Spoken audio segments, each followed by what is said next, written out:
Chapter 16. Tourniquet. Shen-Su paused at the farmyard's threshold. His legs were shaking from fatigue, but he knew Li Peng's dragon was less than 100 yards away now, and the only way to reach it was to leave the woods and tramp ahead, naked to any searching eyes, across the open expanse before him. He shook off the fear, bent forward, and began the final slog. Just one day passed, at mid-morning. To Sergeant Lee's quiet delight, they had found the small frontline depot with its stores of food and gasoline. Sergeant Lee stuck the gas hose into the tank's bung, hopped down, and turned the tap on. By the gas tank filled, they rummaged through the supplies and found a half-dozen drum magazines for the Lewis gun. The drums came in pairs of canvas sacks that could be looped behind the neck, dangling the drums on the bearer's chest like some bizarre, massive necklace. Sergeant Lee draped a pair over Zi Chang's shoulders. Chang cupped the heavy drums. "Biggest, heaviest titties you've ever seen," Chang said to Shen-Su, laughing. Sergeant Lee rolled his eyes. Su and Chang took the MG drums into the belly of the tank. Chang stuck his head back out of the sponson. "Any more metal titties to load, Sergeant Lee?" Li Peng smiled tightly. "No more titties. Eat, piss. We're heading south, full bore, until we find a place to camp for the night. Not going to stop again." He inspected the gas flow. As it burbled up and overflowed the bung, he cranked the tap lever, shutting it off. "We should be at the Mirabeau depot by midday tomorrow. Then it's a straight shot west of Paris. We'll take that road and get as far from this shit as we can. By tomorrow night, maybe we're clear of it." Chang looked at him, confused. Sergeant Lee realized he had switched back to his native Canada's tongue. He rubbed tired eyes, then repeated it in Mandarin. As they buttoned up the hatches, the first droplets of rain began plinking down onto the metal roof. The cylinders barked to life, and Sergeant Lee piloted them south toward Mirabeau and what he hoped would be the final turning point. The sun had long since disappeared, and rain was falling in heavy sheets when they backed deep into the trees and shut down the engine. They spent half an hour covering the tank as best they could with fallen branches and loose bracken. It was not as quality a camouflage as their last attempt, but with the rainfall, Sergeant Lee could not gauge the actual sunset with any accuracy. Better to be hidden decently and locked into the tank than hidden perfectly but surprised by nightfall and dead men. They climbed into the tank, soaking wet, but as safe as they could hope to be. Rain poured down. Lightning flashed through the view slits. Thunder echoed through the hull. In time, the rain's steady rhythm pulled Zi Chang and Shen-Su into fitful, exhausted, nightmaring sleep. The first watch passed slowly. Sergeant Lee went in and out, pinching himself and flicking the tip of his tongue along the roof of his mouth, just enough to tickle his eyes back open.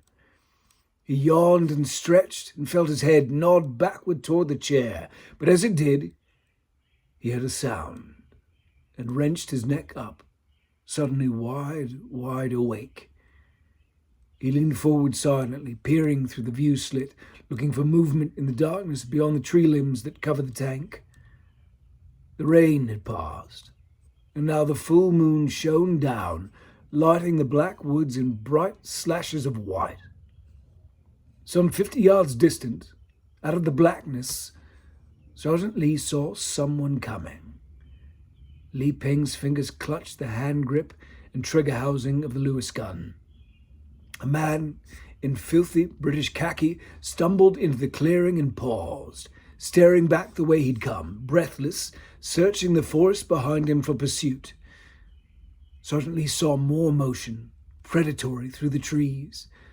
The moon caught a naked man's white skin, a hunter carrying a long spear, circling behind unsuspecting Dr. Halstead. Sergeant Lee put the MG's bead on the man with the spear. His index finger touched the trigger. The naked spearman raised the weapon and threw, striking Dr. Halstead in the back, sending him screaming to the forest floor. Before Li Ping could make the trigger pull, the naked man was on his prey, wrenching the spear out, burying its point in the ground, then binding and dragging Halstead away into the woods. Long moments passed in silence. Li Ping's finger left the trigger. He sat back from the view slit, squeezed his eyes shut, shoved his knuckles into his forehead, and wholeheartedly wished he could awaken from this goddamn nightmare. Dawn came crisp and cold. As the sun struck the tank, Li Ping honestly did not know if he dreamed the spearing of Dr. Halstead by Harry fucking Moss or actually witnessed it. He decided it did not matter. Sue spun the starter.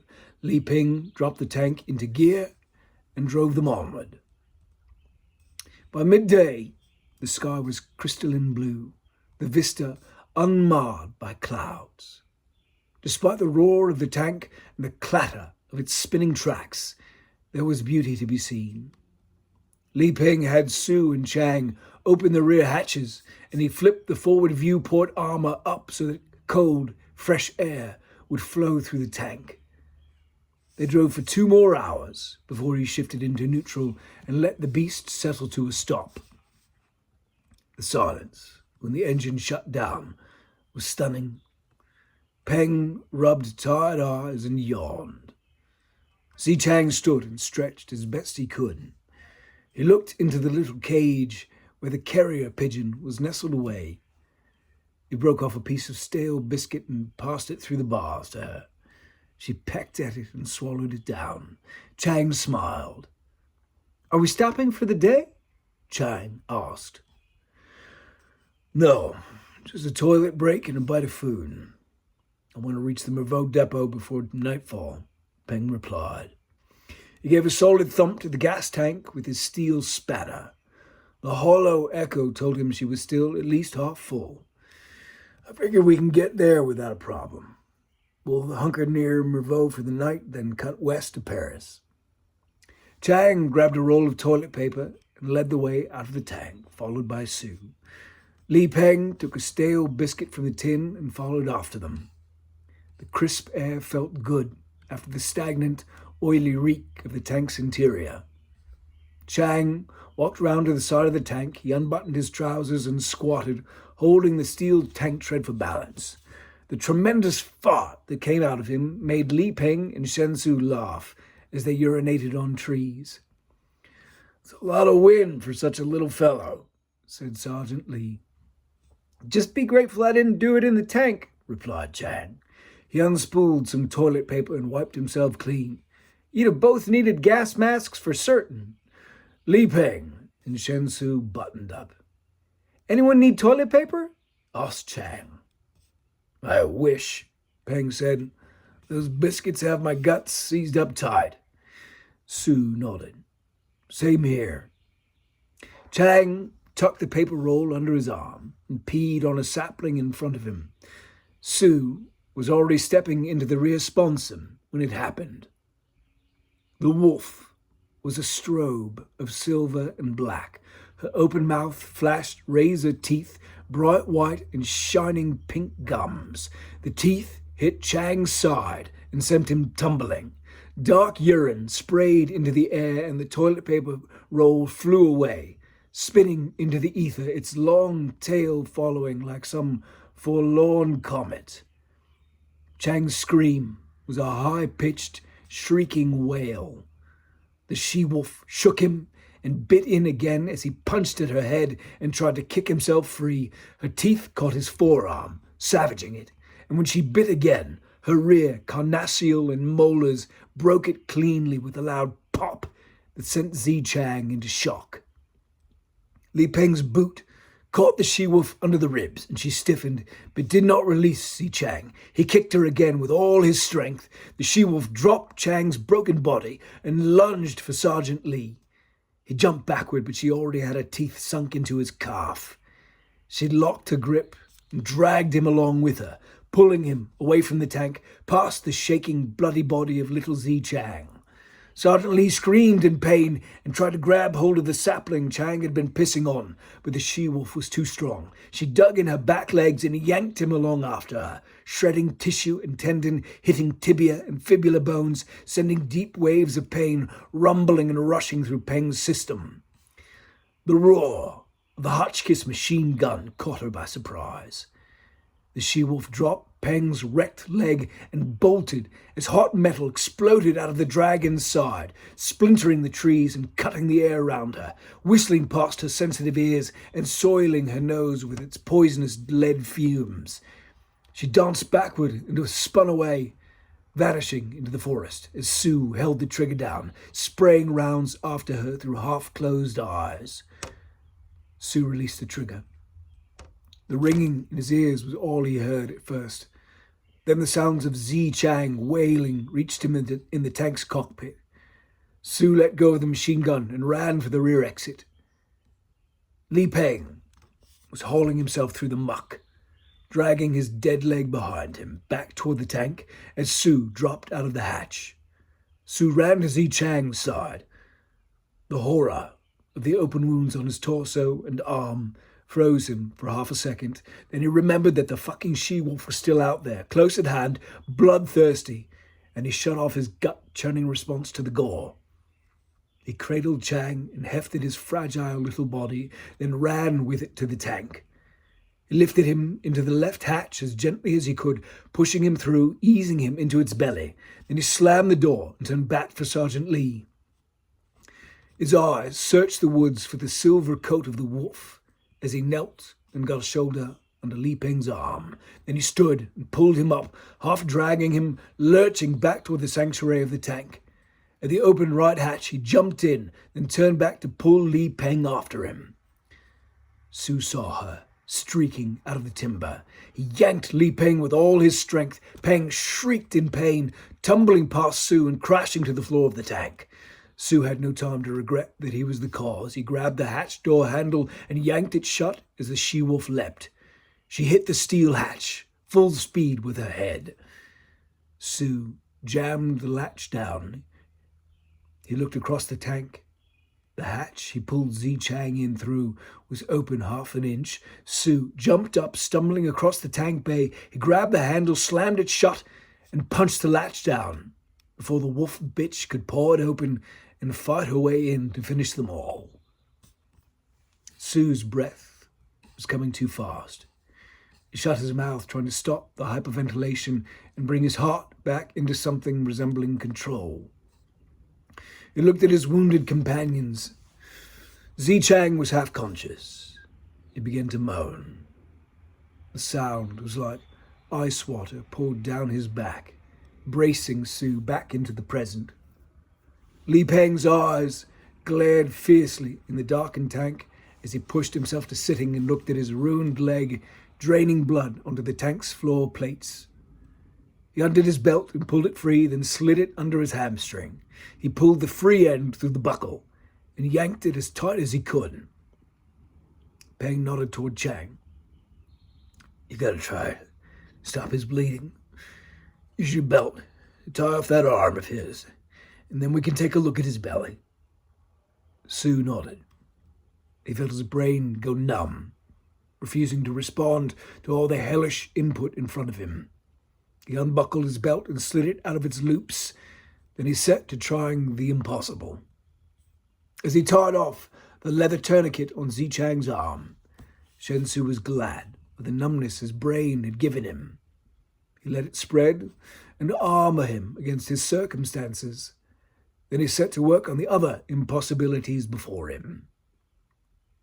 When Sue bound Li Peng's tattered leg, Peng passed out without a sound. Whatever scream had wanted to pour out over his vocal folds never found purchase, exiting as a silent exhale. For a moment, Su thought Li Peng had expired. Then he saw his belly moving up and down easily as breath continued in and out through his slack mouth. He finished biting strips of wool torn from Sergeant Lee's shirt around the congealing wounds. He leaned back when he finished and shuddered at the ugly job he had done. It looked better than it did when he began, but remained a horror all the same. At least it was clean. Thankfully, the medical kit in the tank's belly had been replete with hypochlorite.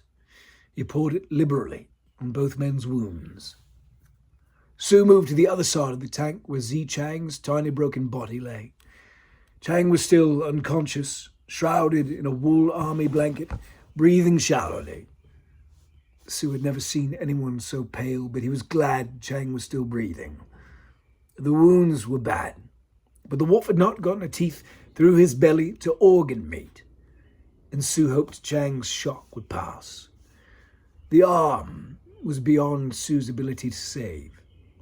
The tourniquet had kept most of the blood inside his body, but the arm would be the sacrifice.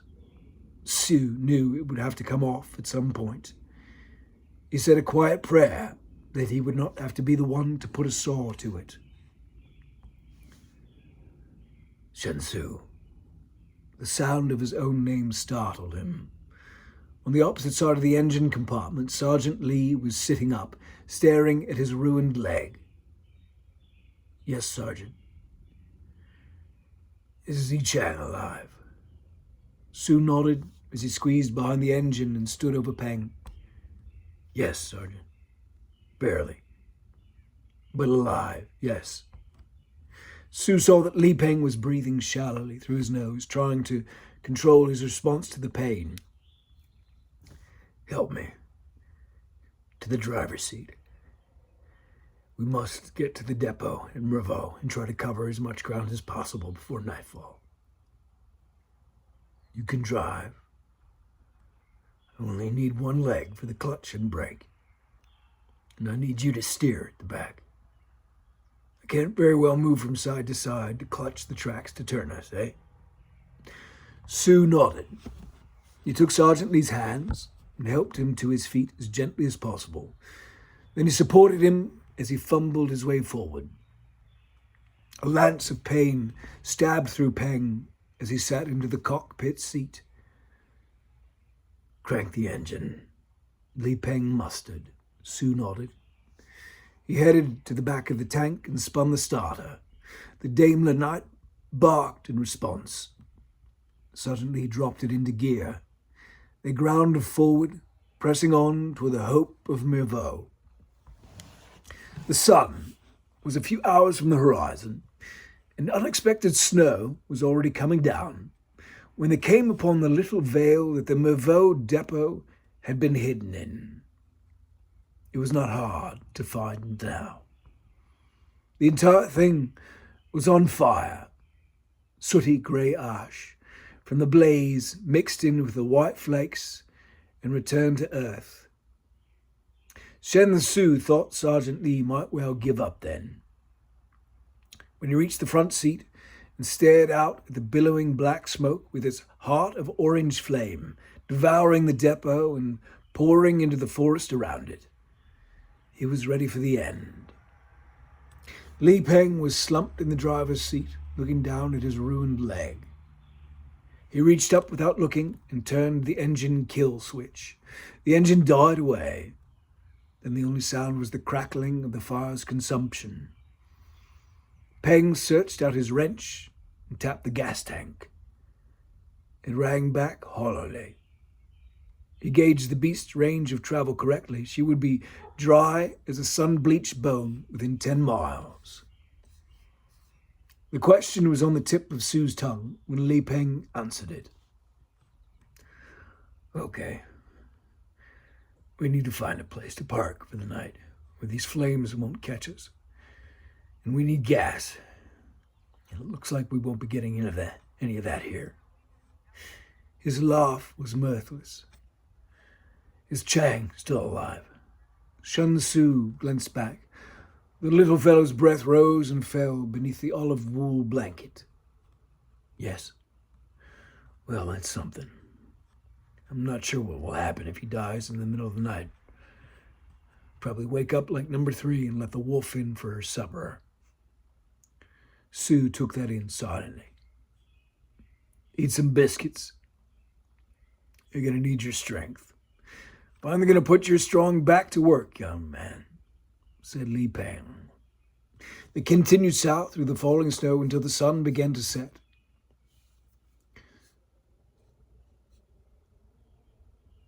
Li Peng pulled into the farmyard. He shifted into reverse and backed up beside the broken-down barn with the last fumes in the gas tank.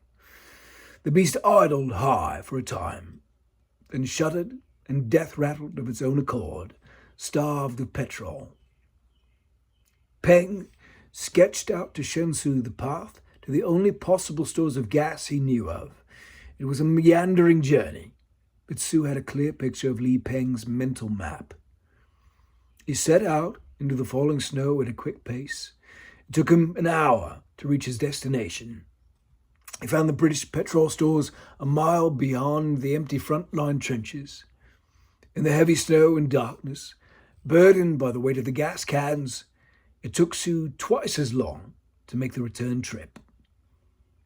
And now, Shen Su stood before the silent, snow-shrouded tank. The gas cans sat in the snow behind him. There was no need to pour the stinking tonic in until the dawn broke, and he did not have the strength to carry them another yard.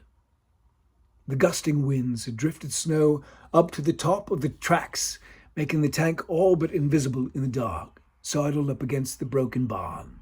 It looked like a poorly designed, rhomboid-shaped outbuilding covered in snow.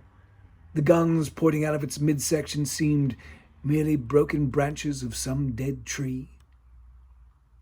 Keeping Zichang alive had been the first impossible thing he attempted that day. Running on foot through the snow, in the woods, in search of gasoline was the second. Fighting his way back through the snowfall to bring it to his dying friends seemed likely to be the last. Su stumbled stiffly toward the rear sponson hatch. As he approached it, the numbness held him even now. Su briefly wondered if real feeling would ever return. He thought it might be best if it did not. He searched the dark woods behind him for the wolf, but she was not there. Nothing but blowing snow. He looked toward the tank. Sergeant Lee. There was no reply. Shen Su felt a chill run through him. Had he come all this way only to find them dead? And if they had died, what would that mean for him?